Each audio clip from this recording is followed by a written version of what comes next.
Donc de fil en aiguille, j'ai changé de boulot à chaque fois et à chaque fois je me retrouve dans la même situation, c'est mais non, il n'y avait pas de sens à ce que je faisais dans cette entreprise et je voulais vraiment pouvoir créer quelque chose de mes propres mains et de pouvoir dire voilà, j'ai lancé ce projet qui au final va aboutir à quelque chose et qui donne entre guillemets un sens à ma vie. C'était vraiment la question d'avoir du sens. Oui, et c'est vraiment se rendre compte lorsque j'ai travaillé en entreprise. Si je n'avais pas travaillé en entreprise, je ne pense pas que je me serais dirigé vers l'entrepreneuriat parce que je ne me serais pas rendu compte au final. Ok, c'est ça. Voilà. Donc c'est vraiment dire ok, l'entreprise n'est pas faite pour moi. Et donc, est-ce que pouvoir développer son propre projet m'intéresserait et au final, en essayant les choses, oui, en fait, oui, il faut que je lance quelque chose.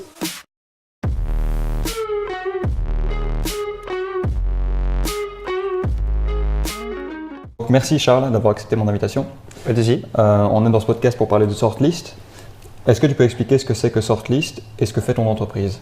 Oui, alors Sortlist. Sortlist est une plateforme web que nous avons développée ici qui permet à n'importe quelle entreprise de trouver l'agence de communication qui correspond à sa demande. Ok. Comment ça fonctionne? Une entreprise va se rendre sur Sortlist, elle va déposer un projet sur la plateforme. Ensuite, nous avons ici en interne des account managers qui vont s'occuper de ces projets pour les matcher avec les meilleures agences de com qui correspondent à leurs demandes via un algorithme qu'on a développé en interne. Et comment est-ce que tu as fait pour développer cet algorithme justement? Alors, cet algorithme, il est parti d'abord sur plusieurs constats.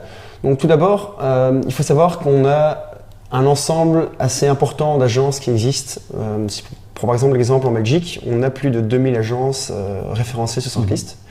Elles sont divisées dans ce qu'on appelle les expertises. C'est-à-dire que chaque agence a son expertise bien définie, que ce soit dans le développement d'applications mobiles, que ce soit dans le référencement, dans les stratégies web. Donc une fois qu'on a pu, entre guillemets, classer ces différentes agences, aussi en fonction des secteurs dans lesquels elles travaillent. Donc, par exemple, une agence va travailler peut-être avec une entreprise qui est plus apte à être dans la nourriture, alors que d'autres agences vont travailler avec des entreprises qui sont dans le secteur du biomédical. Donc, une fois qu'on a réussi à bien catégoriser ces différentes agences, nous, on met en relation les différents projets via des algorithmes qu'on a développés en interne qui vont prendre en compte pas mal d'attributs et de paramètres afin de sélectionner la bonne. Ok, donc ça facilite vraiment le travail aux boîtes qui ont un projet pour trouver leur bonne agence de com, quoi. Bien sûr, il faut savoir que notre algorithme en 2-3 minutes va trouver la meilleure agence qui correspond donc c'est vraiment une toute bonne proposition de valeur, quoi. Exactement.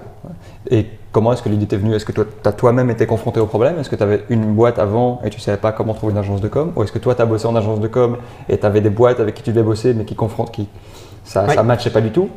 Ou pas du tout? Comment l'idée t'est venue? Donc je ne suis pas seul à avoir créé Sortlist, on est 4 en tout, donc j'ai 3 associés.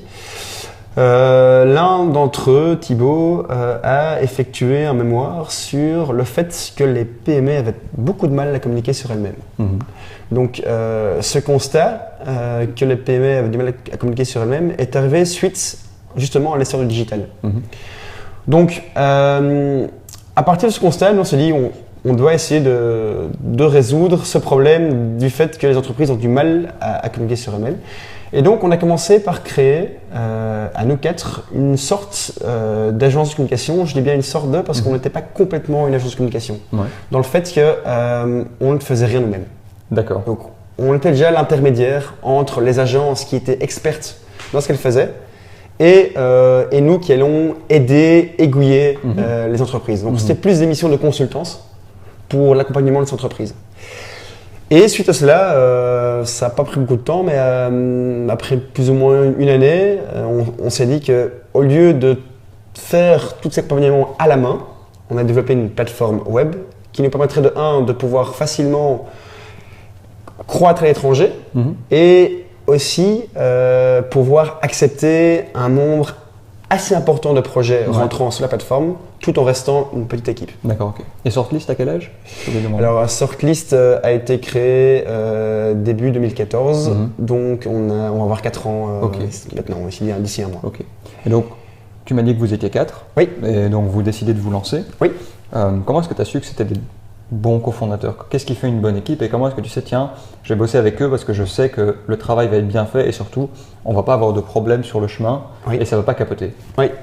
Alors ici, dans notre cas, ce qui est assez intéressant, c'est qu'on a pu lancer ce petit projet auparavant, qui est cette petite entreprise d'agence consultance. Ça nous a permis de le lancer à partir de rien, puisque ce n'est pas nous qui devons créer les différents produits, services qu'on offrait aux entreprises, c'était les agences.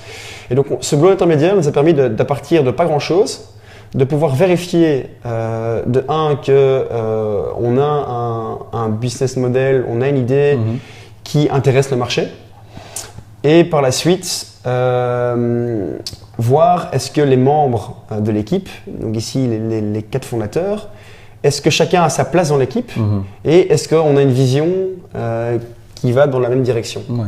C'est très important. Cette complémentarité est assez bonne chez nous dans le fait qu'on a 4 profils différents. Moi, je suis ingénieur civil en informatique, donc je m'occupe de tout l'aspect technique.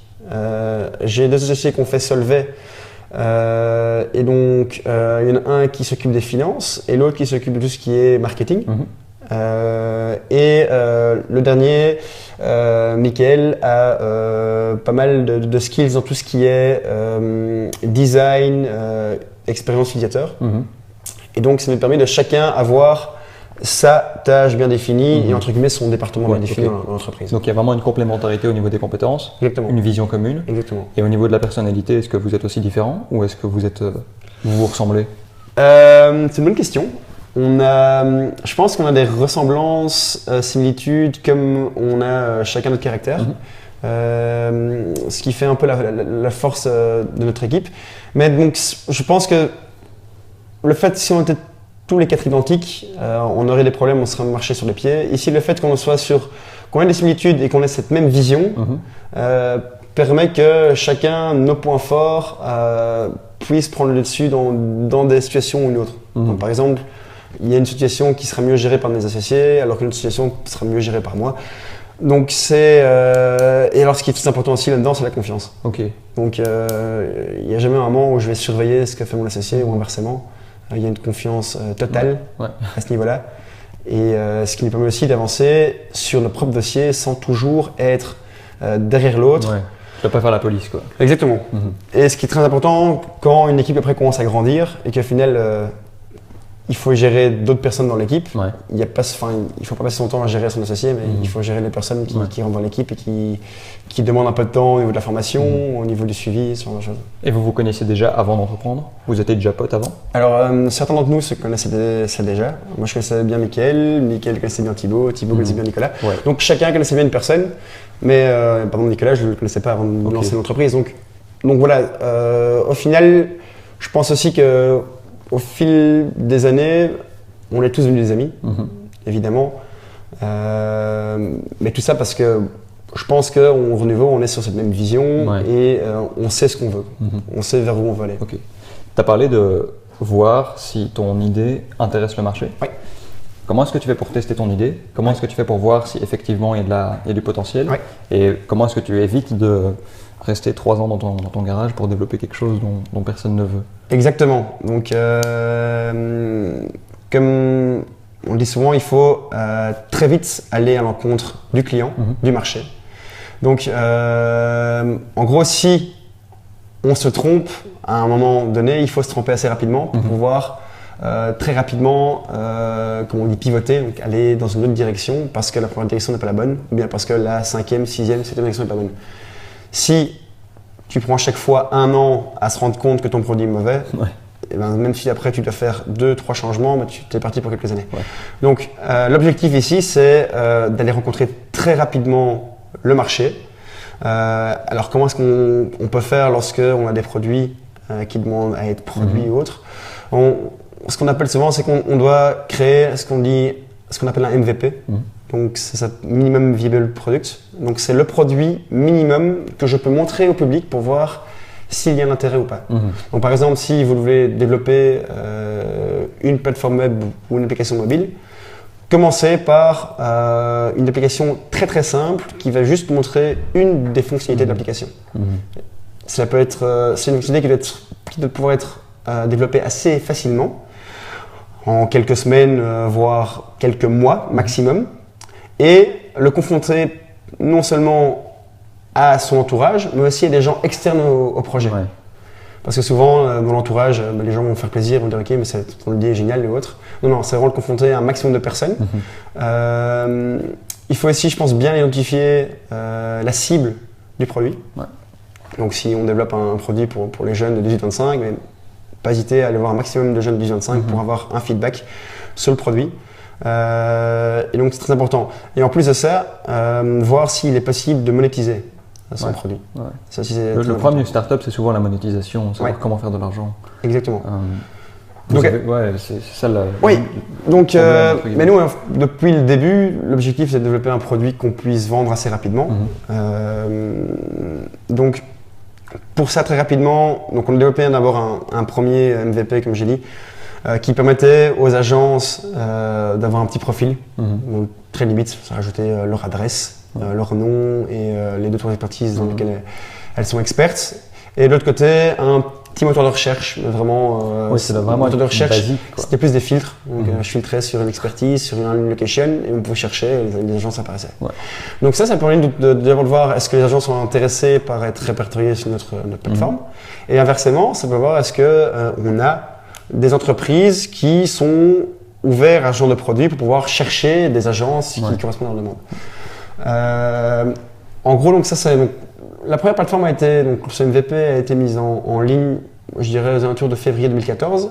Et notre premier client payant était si je ne m'abuse, en juillet 2014. Donc en 4 mois, on a eu des clients qui commençaient à payer. Quand j'ai clients ici, ce sont les agences qui commençaient à payer pour être référencées sur notre moteur de recherche. Donc assez rapidement, on a vérifié que de 1, il y avait un intérêt. Donc l'intérêt, on l'a vu via le nombre de recherches qui étaient faites sur la plateforme. Et de l'autre, voir est-ce qu'une agence est prête à payer. On ne parle pas ici de payer des sommes mirobolantes, mais est-ce qu'une agence est prête à payer quelques euros par mois ou une dizaine ou une vingtaine d'euros par année, et ainsi de suite. Tout doucement, le produit évolue, les prix peuvent augmenter aussi, et ainsi de suite. Mais juste savoir est-ce qu'une personne est prête à payer ne fût-ce qu'un euro est intéressant. Donc ça implique non seulement de faire des tests, donc voir en termes de pricing, tu dois vraiment y aller à tâtons, savoir combien est-ce que ton produit, ta proposition de valeur vaut et combien est-ce que la personne est prête à payer. Et ça implique aussi énormément de remise en question et pas être bloqué sur son idée de départ en disant mon idée est la meilleure. Non. Il faut vraiment se dire ok, j'ai une idée, mais si ça se trouve elle va complètement être évoluée avec le marché, avec le feedback du marché. D'ailleurs, donc l'idée de base qu'on avait de pouvoir avoir ce moteur de recherche où les gens peuvent chercher dans le moteur de recherche, elle n'existe plus maintenant. Donc maintenant, ce moteur de recherche n'existe plus, dans le sens qu'une entreprise peut venir chez nous et commencer à chercher dans une base de données avec des filtres. Non, tout ça ne fonctionnait plus parce que d'ailleurs on s'est rendu compte que la valeur qu'on apportait du côté des agences était assez importante, mais du côté des clients, elle restait perdue. Nous, de notre côté, on avait beaucoup d'agences qui contactaient des entreprises qui contactaient les agences sans que nous on soit au courant. Donc comme on répertoriait toutes les agences, c'était assez simple de pouvoir les passer. Ils voyaient les agences et puis ils passaient directement. Exactement. Okay, d'accord. Exactement. Donc elle contactait les agences directement, sans passer par chez nous. Ce qu'on a aussi pu remarquer, c'est que donc on avait une sorte de business model où les agences payaient pour être mis en avant dans la recherche. Mais il y a un moment où dès qu'on a 20-30 agences qui payent pour une même requête, on ne peut plus les mettre tous en même temps. Totalement. Donc au final, les agences n'étaient plus prêtes à payer un montant assez important. Et donc l'idée évoluait. On se dit, mais tiens, au lieu de laisser ce moteur de recherche ouvert à n'importe qui, pourquoi pas le fermer et le garder pour nous. Et donc toutes les recherches, elles arrivent chez nous. Et nous, après nous, on les dispatche vers les agences. Et donc on a commencé comme ça. Et pour te dire, au niveau du début, comme on n'avait pas du tout de produit prêt pour ça, pour pouvoir accepter les projets et l'envoyer vers les agences, mais au début, ce qui se passait, c'est que dès qu'il y avait une requête qui arrivait d'une recherche d'une entreprise, ça envoyait un email sur le mail d'une personne chez nous dans l'équipe. Cette personne-là appelait l'entreprise, elle écrivait dans un Google Doc les informations de l'entreprise, et puis l'envoyer vers les agences. Donc on l'envoyait un Google Doc vers les agences, et si l'agence est intéressée, ben, on le mettait en relation. Donc on n'a même pas de produit à la base pour pouvoir tester ce business model. Ce qui fait qu'on a vu qu'il y avait un intérêt. Donc les agences après ont commencé à payer à chaque fois qu'on leur apportait un client, et donc on a commencé à développer la plateforme autour de ça. Et donc au début tout était manuel, et de fil en aiguille on a réussi à automatiser toutes les interactions jusqu'à ce que maintenant au final une agence peut trouver une entreprise presque sans l'introduction de shortlist dans le funnel. Donc au final, ce qui compte, enfin je remarque qu'au début c'était, je vais pas dire pas professionnel, mais c'était très simple en fait, et vous faisiez juste les choses. Et je pense qu'il y a beaucoup de gens qui sont bloqués par la perfection et qui se disent j'ai pas envie de lancer quelque chose parce que je sais que ce sera pas parfait et que ce sera un peu avec des bouts de scotch. Au final, ce qui compte, c'est juste de faire les choses et puis d'évoluer au fur et à mesure. Alors, je pense que lorsque on lance pour la première fois une start-up, un produit, une boîte, l'idée va forcément évoluer, forcément. Et donc, le fait de développer le produit parfait directement, mais comme ton produit sera différent dans un an ou deux, on aura juste perdu du temps. Donc ça, il faut vraiment se dire, ok, tant que je sais que mon produit ne touche pas des centaines de milliers de personnes, le produit n'est pas le produit parfait et il doit évoluer. Donc à ce niveau-là, on peut réussir à faire des produits qui sont très sommaires, qui fonctionnent très bien, et le faire évoluer au fur et à mesure, sans avoir directement la grosse machine qui fonctionne et qui est parfaite. Comment est-ce que tu sais que ton projet, ton idée a du succès et que ça vaut la peine de continuer à développer? Comment est-ce que tu fais la différence entre un succès et quelque chose qui n'a pas d'intérêt, qui n'a pas de marché? À partir de quand? C'est quoi la métrique? Alors, donc, on dit toujours qu'il y a 3 métriques intéressantes dans un business. De 1, c'est l'acquisition. Donc, c'est combien de personnes qui vont que tu vas acquérir pour ton produit. Ensuite, tu as la conversion. Donc, une fois que la personne a entendu parler de ton produit, qu'il arrive sur ton site web, qu'il arrive sur ton application mobile, combien vont utiliser ton service. Okay. Et ensuite, on a la rétention, c'est est-ce que les personnes vont revenir sur le produit. Notre acquisition est assez bonne dans le fait qu'on fait plus 300% d'acquisition par an. On a un taux de conversion qui est très bon aussi. Donc, lorsqu'une personne arrive sur le site, on a grosso modo une personne sur 20 qui va lancer un projet. Ce qui fait que tous les jours, on a plus de 150 projets qui rentrent sur la plateforme. Et donc voilà. Et au niveau de la rétention, on a pas mal d'entreprises qui reviennent, genre Decathlon, qui reviennent plusieurs fois pour déposer un projet. Donc, on voit que d'un côté, on a beaucoup d'entreprises qui viennent sur la plateforme, qui déposent des projets. Et en plus de ça, donc on est à hauteur de 150 projets par jour déposés. Et en plus de ça, on a des entreprises qui sont assez connues, de renommée internationale, qui reviennent pour déposer des projets. Donc, ce sont des choses qui confortent l'idée dans le fait que on est dans la bonne niche, on a quelque chose qui intéresse les entreprises. Après, on sait que tout n'est pas parfait et qu'on doit encore faire évoluer notre service, notre produit. Donc les entreprises arrivent sur une page web. On parle beaucoup de landing page en ce moment, comment désigner une landing page, etc. Pour toi, qu'est-ce qui fait une landing page? Qu'est-ce qui fait qu'une bonne landing page va convertir? Comment est-ce que je fais moi si je fais une landing page? Qu'est-ce qui doit être là et qu'est-ce qui ne doit pas être là? Alors, une bonne landing page, comme tu dis, elle doit convertir. Donc, tu dois avoir un but précis dans ta landing page. Donc, si le but de ta landing page, c'est de créer un user, donc la personne se connecte à ta plateforme et crée un compte, eh bien, tu dois dire que l'objectif de cette page-ci, c'est créer un compte. Donc, il faut que toutes les actions qui sont possibles sur la page va aboutir à la création d'un compte. Donc ce qui est très important, c'est essayer de réduire un maximum les autres actions qui sont possibles sur la page. Si par exemple sur la page il y a une dizaine de boutons pour aller voir la rubrique L, pour aller voir la rubrique à propos de la team ou autre, la personne a des chances de cliquer là-dessus et de quitter ta landing page pour aller sur un objectif qui n'était pas défini pour cette page-là. D'accord ? Donc définir un objectif par landing page et tout faire pour que lorsque la personne arrive sur la landing page, on sait qu'elle va exécuter l'action voulue. Donc, c'est réduire un maximum les actions qui n'aboutissent pas à l'objectif. Et après, c'est par exemple répéter sélection. Si par exemple, directement, on a un bouton qui demande à la personne de créer un compte. Si la personne n'est pas encore intéressée à ce moment-là, mais qu'elle descend un peu plus bas, il faut que plus tard, on répète ce bouton pour que la personne, c'est normal, fait « Ah, tiens, maintenant, je suis intéressé de créer mon compte parce qu'on m'a donné plus d'informations et ça m'intéresse. Ok. » Parce que la personne n'a pas envie de revenir jusqu'en haut et cliquer. Donc, ça doit vraiment être un couloir, quoi. C'est un couloir, exactement. Et donc, c'est ce qu'on appelle un funnel de conversion. Donc, c'est la personne, qu'est-ce qu'elle va faire jusqu'au moment où elle arrive à l'objectif de conversion qui a été défini. Ok. Toutes ces connaissances par rapport à l'entrepreneuriat, tu les avais avant d'entreprendre ou tu les as apprises sur le chemin? Non, pas du tout. Sur le chemin. Pas du tout. Ou c'était naturel pour toi de... Non, c'était pas spécialement. Enfin, je pense que l'entrepreneuriat, ça doit se sentir aussi. Je pense que quelqu'un, s'il a envie de lancer son entreprise ou autre, c'est qu'elle le ressent en elle, parce que c'est pas toujours évident et c'est une manière de réfléchir un peu différente. Mais clairement, j'avais pas du tout toutes ces connaissances vis-à-vis de l'entrepreneuriat et de lancer une start-up et de faire croître une start-up. Je pense qu'il y a beaucoup de littérature sur le web. Ça grouille. Ouais, et donc clairement lire un peu ce qu'ont fait les autres, ceux qui ont réussi là-dedans, ceux qui ont lancé plusieurs boîtes et surtout ceux qui ont aussi échoué.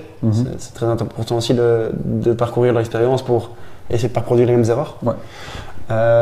Donc non, j'ai beaucoup appris en faisant, donc juste en essayant les choses un maximum. Ouais. Puis comme je te dis, oui, en lisant un peu ce qui existe sur le web. Et oui, il y a plein de canaux différents qui permettent d'avoir beaucoup d'informations. Toi, il y a un bouquin qui t'a marqué, si tu devais recommander un livre, ou juste un article, ou un entrepreneur qui t'a marqué, ou quelque chose. Bon, ça dépend aussi un peu à quelle phase de croissance d'une startup, mais au tout début, on parle beaucoup de méthode Lean. Donc il y a ce livre Lean Startup qui est pas mal. Vraiment, si on part d'un projet from scratch, de zéro, la méthode Lean permet quand même de pouvoir justement aller très vite à la rencontre du client, du marché, et aussi de très vite pouvoir itérer dans le sens est-ce que mon idée est toujours la bonne ou pas, est-ce que je dois pivoter pour changer. Donc je pense que c'est un livre qui est très bon pour la première phase de lancement d'une entreprise, pour savoir est-ce qu'en quelques mois, est-ce que je suis sur la bonne voie ou pas et est-ce que je dois pivoter ou pas. Ok. Sortlist, c'est du B2B. Oui. Pour toi, est-ce que le B2B, c'est plus simple que le B2C quand on veut se lancer?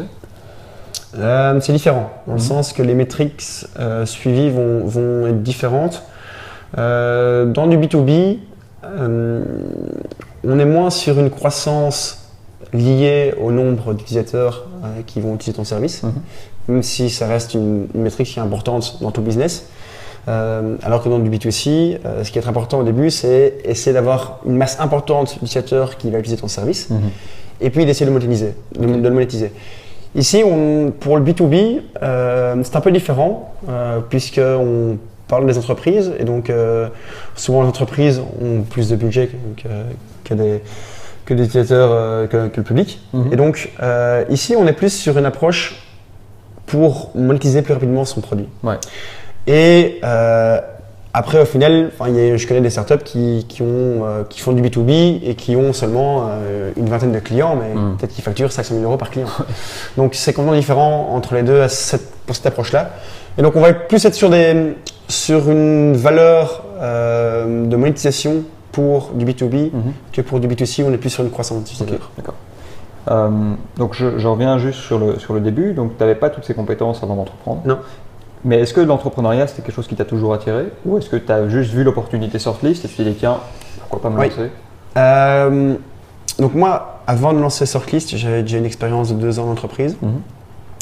Et je crois que c'est ça qui m'a amené à me tourner vers l'entrepreneuriat. C'est que lorsque j'ai travaillé 2 ans d'entreprise, j'ai fait 3 entreprises différentes. Ok. Parce que je n'arrivais pas à trouver ma place. Donc ouais, en 2 ans, tu avais 3 employés. 2 employeurs différents. Ok. Parce que j'arrivais pas à trouver ma place. Le boulot qu'on me faisait faire n'était pas le plus intéressant. Donc de fil en aiguille, j'ai changé de boulot à chaque fois et à chaque fois je me retrouve dans la même situation. C'est non, il n'y avait pas de sens à ce que je faisais dans cette entreprise et je voulais vraiment pouvoir créer quelque chose de mes propres mains Mhm. et de pouvoir dire voilà, j'ai lancé ce projet qui au final va aboutir à quelque chose et qui donne entre guillemets un sens à ma vie. Ok. C'était vraiment la question d'avoir du sens. Oui, et c'est vraiment se rendre compte lorsque j'ai travaillé en entreprise. Si je n'avais pas travaillé en entreprise, je ne pense pas que je me serais dirigé vers l'entrepreneuriat parce que Mhm.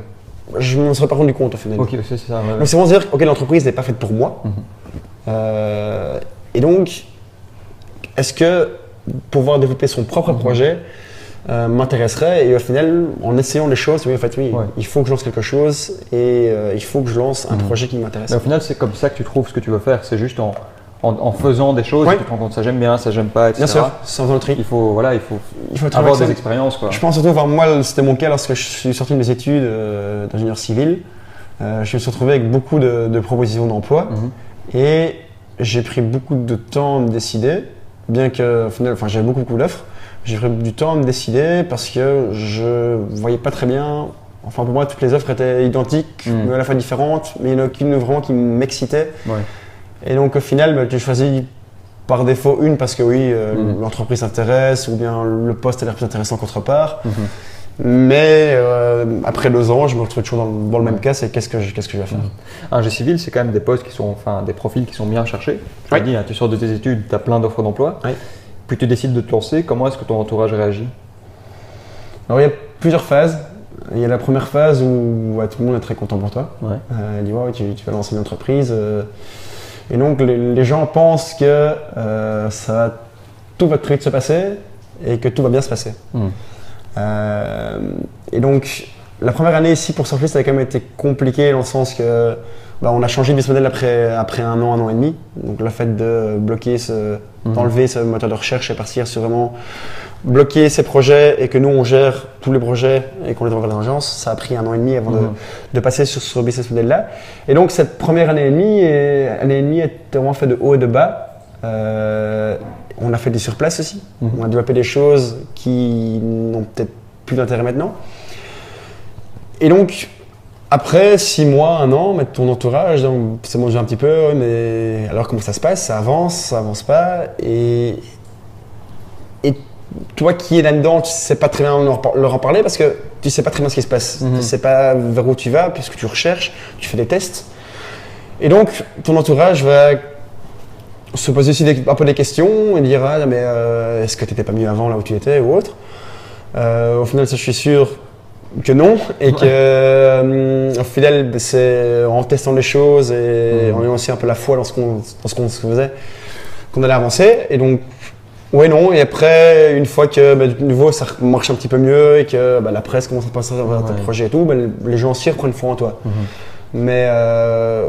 Mais clairement, il y a des hauts et des bas, je pense, des deux côtés. Autant nous en interne, mais aussi les gens vis-à-vis de nous en externe se posent aussi un peu des questions au début, quoi. Il y a des moments où vous avez hésité, vous vous êtes dit ça fonctionne plus, on arrête? Ou est-ce que vous avez toujours dit non, on lâche pas, on sait qu'on tient un truc et on continue? C'est compliqué dans le sens que tout début, on s'est un peu dit oui, après combien de temps est-ce que on arrête si jamais ça fonctionne pas? Au début, quand tu commences, c'est très dur de se poser de questions parce que tu n'en sais rien.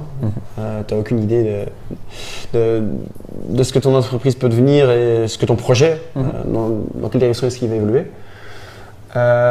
Mais on s'était quand même dit, toujours dit là, on fera le point après 6 mois, on fera le point après 1 an. Et donc, à chaque fois qu'on faisait le point, on essayait de se mettre un peu des objectifs pour les prochains mois, les 3 prochains mois, les 6 prochains mois. Et donc, si l'objectif n'est pas arrivé, on se posait la question, mais pourquoi si on n'y arrive pas? Est-ce que, de 1, est-ce qu'on n'a pas le bon produit? Ou bien, est-ce qu'il y a quelque chose qui ne va pas dans le produit? Et donc, au final, cette remise en question qui était mensuelle nous a permis d'avancer et surtout d'évoluer. Et donc, surtout qu'on reprend en arrière, mais au final, oui, on a quand même bien avancé par rapport à il y a 6 mois. Et donc c'est cette mise en question mensuelle qui permettait de se dire ok, est-ce qu'on est dans la bonne direction et est-ce qu'on va arriver à quelque chose donc il faut vraiment tous les mois se dire est-ce qu'on garde bien le cap, est-ce qu'on est dans la bonne direction, etc. Tout à l'heure tu as parlé d'aller voir les gens qui ont échoué pour pas faire les mêmes erreurs qu'eux. Toi tu vois l'échec comment?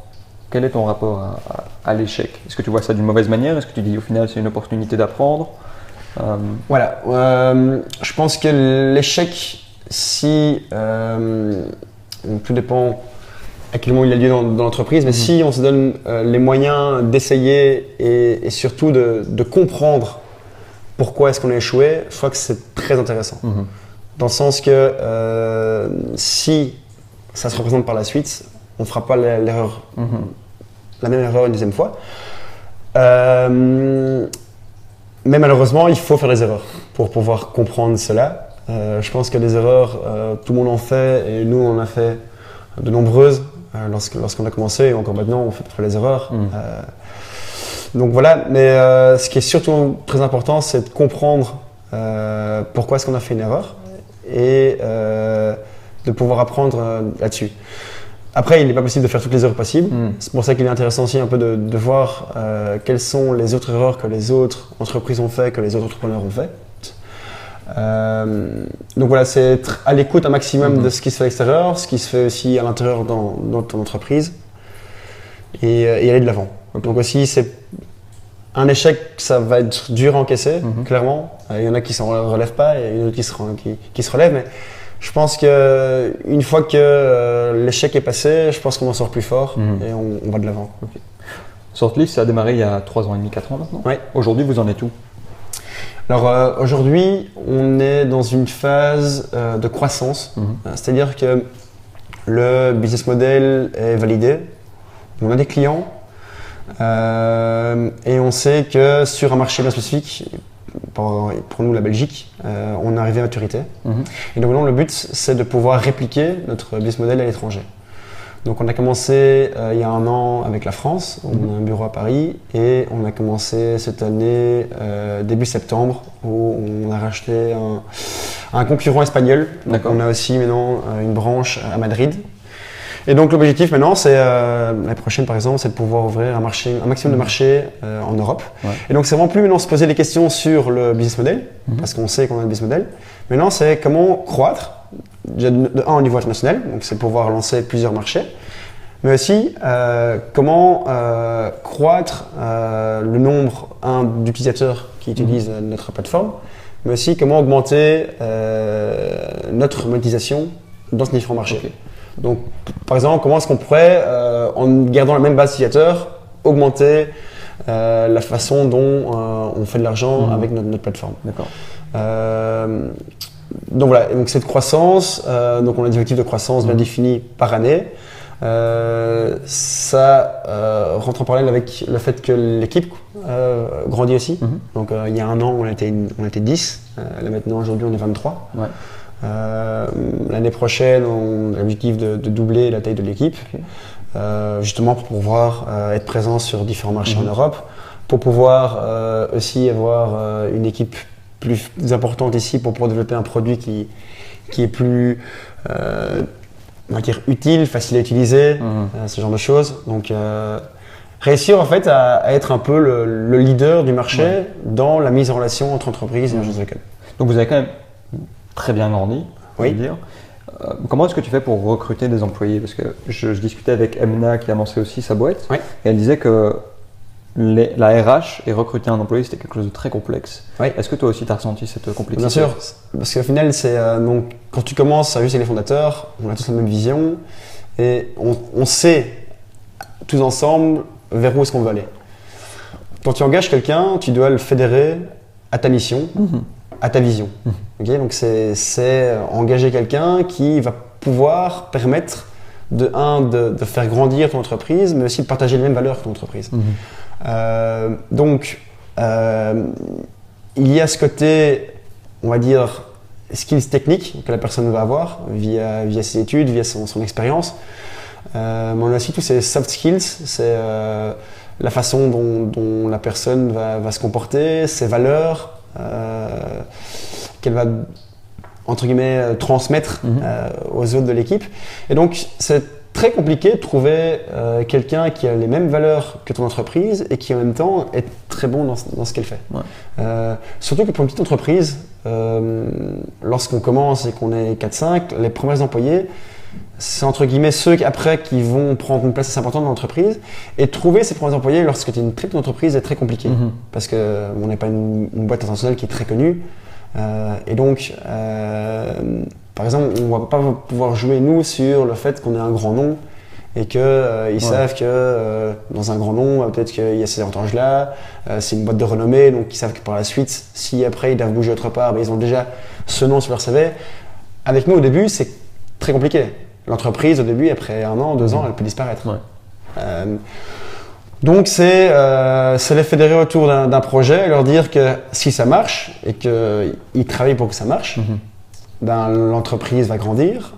Les responsabilités qui seront liées à sa tâche vont aussi grandir, elles vont augmenter. On a une vision à l'international, donc ce qui fait que si la personne, à terme, elle pourra aussi avoir cette vision stratégique à l'international, pour voyager, pour pouvoir lancer des équipes à l'international. Donc tout ça, donc c'est vraiment vendre cette vision de dire ok, on va arriver à ça, et surtout tu seras au cœur d'un projet qui va peut-être marquer dans son secteur le marché dans lequel on opère. Au final, je pense que c'est beaucoup plus excitant de bosser dans une jeune boîte. Oui. Parce que si tu bosses dans un grand groupe, il n'y a pas de... C'est pas thrilling, Bien sûr. pas excitant, quoi. Non. Donc je pense que tu dois vraiment, au début, rechercher des gens qui sont limite entrepreneurs et qui n'ont pas encore fait le pas de se lancer de leur côté ou qui cherchent vraiment quelque chose dans lequel ils peuvent avoir un impact et avoir des vraies responsabilités, quoi. Bien sûr. Et ces personnes seront vraiment un peu les ambassadeurs de ta boîte par la suite. Mais en effet, il faut que ta personne, de un, soit débrouillarde, dans le sens que si rapidement elle a des responsabilités, elle doit pouvoir les gérer. Aussi, nous, on ne sait pas non plus être partout à la fois. Donc, on doit avoir totale confiance en les personnes qui travaillent dans l'équipe. Donc, je pense qu'elle a tout à gagner. Et je pense que c'est un win-win de chaque côté. Il faut qu'à la fois les fondateurs puissent permettre à la personne de s'épanouir et donc lui donner la responsabilité, lui faire confiance. Et inversement, je pense que nous, vu l'équipe qu'on a et tout ça, on apprend aussi beaucoup de notre équipe. Et ça aussi, c'est que je pense qu'ici, par exemple, on est ouvert à tous les niveaux d'avoir des feedbacks sur la plateforme, d'avoir des idées. Si quelqu'un a une idée, il peut nous en parler. Et ça peut, on est vraiment très ouvert à ça. Et c'est très important. Racheter un concurrent, c'était aussi à Madrid, c'était aussi une difficulté au niveau de la vision, au niveau de l'identité, ou est-ce qu'au final il y avait un match et vous vous ressembliez très fort Mais écoute, donc avant bien sûr qu'il y ait rachat, il y ait rapprochement, et donc on a eu beaucoup de meetings avec eux, on les a beaucoup vus, on a beaucoup étudié leur façon d'agir, leurs produits. Bon, c'est vrai, ils étaient plus petits que nous. Donc je pense que là, c'est vraiment, comme tu dis, il faut évaluer si l'équipe sur place a la même vision que ce que nous on avait, et c'était le cas. Donc la vision était la même, le produit était très proche de ce qu'on faisait. Donc ils avaient peut-être juste, en gros, leur équipe était très bonne, elle est toujours très bonne. Ils avaient juste pas cette vision technique que nous on avait en interne. Donc eux travaillaient avec une agence externe qui s'occupait de faire leur plateforme et autres. Et donc ils n'avaient pas cette vision technique que nous on avait, qui nous a permis de grandir plus rapidement. Et donc l'équipe en Espagne prenait beaucoup de temps à grandir. Et donc on leur a proposé de rejoindre notre équipe en les pluguant entre guillemets sur tout le produit technique qu'on a développé. Et donc ils ont accepté. Et ce qui est intéressant maintenant, c'est qu'ils arrivent à des objectifs qu'on leur a donnés, qui sont bien plus importants que avant, grâce entre autres au process et aux produits qu'on a développés. Mais comme eux ont la même vision que nous, tout est beaucoup plus simple. Ils avaient déjà des clients auparavant, ils avaient déjà des process de leur côté aussi. Et donc voilà, ce qui est important, c'est surtout vérifier qu'ils ont la même vision. Ton time management, il se passe comment? Parce que par exemple, je discutais avec Martin, qui a lancé Easy Close, peut-être que tu connais. Et lui, il disait voilà, il bosse quasi tous les jours, mais il n'a pas l'impression de bosser. Il bosse énormément, mais tu vois, il travaille pas tous les jours 8-9 heures, mais c'est sa passion. Est-ce que toi, c'est aussi ton cas? C'est une bonne question. Donc moi, aussi une position technique. J'ai encore pas mal de travail technique, en plus du temps de management sur le côté. Mais ce qui est clair, c'est qu'il faut bien s'organiser parce qu'on a des projets qu'il faut faire évoluer, qu'il faut développer. Et de l'autre côté, on a du temps à nos employés parce qu'il y a du management à ce niveau-là. Il faut aussi gérer les demandes externes des clients. Il y a pas mal de choses qui rentrent en compte. Et donc, pour ça, on essaye d'utiliser des outils qui permettent un peu de pouvoir, entre guillemets, canaliser les différentes demandes. Donc dire, voilà, les demandes clients, je les mets là pour l'instant. J'essaye un peu de les prioriser et puis je travaille en fonction de ça. Je me dis que cet après-midi-ci, je vais m'occuper plus tout ce qui est management au niveau de tout ce qui est gestion des employés. Demain, je vais plus faire du management au niveau de la gestion des bugs sur la plateforme. Donc, c'est essayer de bien s'organiser. Donc, oui, voilà. Après, clairement, je ne compte pas mes heures. Il y a clairement des jours où j'ai été frustré parce que j'ai l'impression que j'ai pas avancé parce qu'il y a beaucoup de projets qui sont ouverts et j'ai eu beaucoup de demandes en ce moment même et donc tu passes du coq à l'âne. Mais oui, je pense qu'il faut plus pas faire le point au jour le jour parce que ça peut être frustrant de temps en temps, mais c'est de faire le point toutes les semaines. Et là, de voir sur la semaine précédente qu'est-ce que j'ai fait, qu'est-ce que j'ai amené. Parce que sinon, si on n'a pas cette vision où on se dit chaque semaine, je fais le point, je vois est-ce que j'avance ou pas, permet de voir qu'on évolue. Même peut-être le faire peut-être aussi tous les mois, voir un peu, allez, qu'est-ce que j'ai fait en un mois ici, qu'est-ce qui a évolué par rapport au mois précédent, et ça permet de voir qu'on avance vraiment. Mais il y a une phrase qui dit on surestime ce qu'on peut faire en une journée, mais on sous-estime ce qu'on peut faire en un an. Ça rejoint totalement. Exactement. On arrive à la question de la fin. Ok. Si tu pouvais donner un conseil à un étudiant ou à quelqu'un qui veut se lancer, ce serait quoi ton conseil? Alors, mon premier conseil, c'est de ne pas avoir peur de se lancer. J'entends beaucoup de personnes qui font « oui, je lancerai mon entreprise lorsque j'aurai 10 ans d'expérience, que j'aurai déjà l'expérience dans ce secteur-là ou dans cette discipline-là ». Je pense que c'est totalement faux, dans le sens lorsque quelqu'un sort des études, il n'a aucune obligation autour de lui qui ne le permet pas de lancer une entreprise. Il n'est lié à aucune chose. Lorsque tu sors des études, souvent tu n'as pas encore de prêt à rembourser parce qu'on a une maison, parce qu'on a une famille. On n'a pas encore de salaire et donc ça nous permet de pouvoir se dire je commence un petit projet comme ça. Par contre, lorsqu'on a déjà travaillé auparavant et qu'on a un bon salaire, quitter un bon salaire, c'est déjà beaucoup plus compliqué. Et j'ai dû le faire et c'est compliqué. On se pose beaucoup de questions. De sortir, de dire on passe d'un salaire à rien du tout, c'est compliqué. Donc, se lancer rapidement et donc à ce moment-là, on peut encore avoir des aides de ses parents ou autres pour se lancer. Et quand je parle d'aide de ses parents, il ne faut pas grand-chose pour se lancer au début. On peut encore rester ne fût-ce que 6 mois chez ses parents pour pouvoir lancer de chez eux son projet, ça permettrait de pouvoir lancer un projet. Par contre, si après 5 ans d'expérience, on veut lancer son projet, qu'on a une famille, qu'on a une maison, qu'on a un enfant, c'est beaucoup plus compliqué de laisser un projet. Donc ne pas avoir peur de se lancer. Et puis, surtout, ne pas se dire que l'idée qu'on a est la meilleure. Ce qui est très important, c'est l'exécution de l'idée. Si moi, demain, je devrais relancer une entreprise,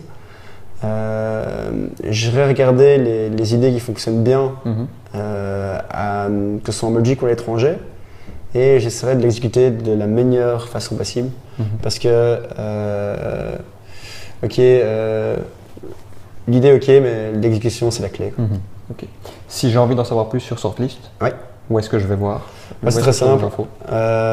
Donc on a des sites internet dans tous les pays d'Europe. Donc il suffit de taper Sortlist sur Google et là vous tombez sur la plateforme. Après on est présent sur les réseaux sociaux, que ce soit sur Facebook, Twitter, LinkedIn, Instagram, ce genre de réseaux-là. Donc voilà, et puis après on est assez bien présent sur Google parce que c'est notre force, c'est par là qu'on a acquéri les clients. Et donc si vous tapez agence de communication dans une ville bien précise, vous tomberez forcément sur Sortlist. Ok, super. Merci Charles. De rien, merci à toi.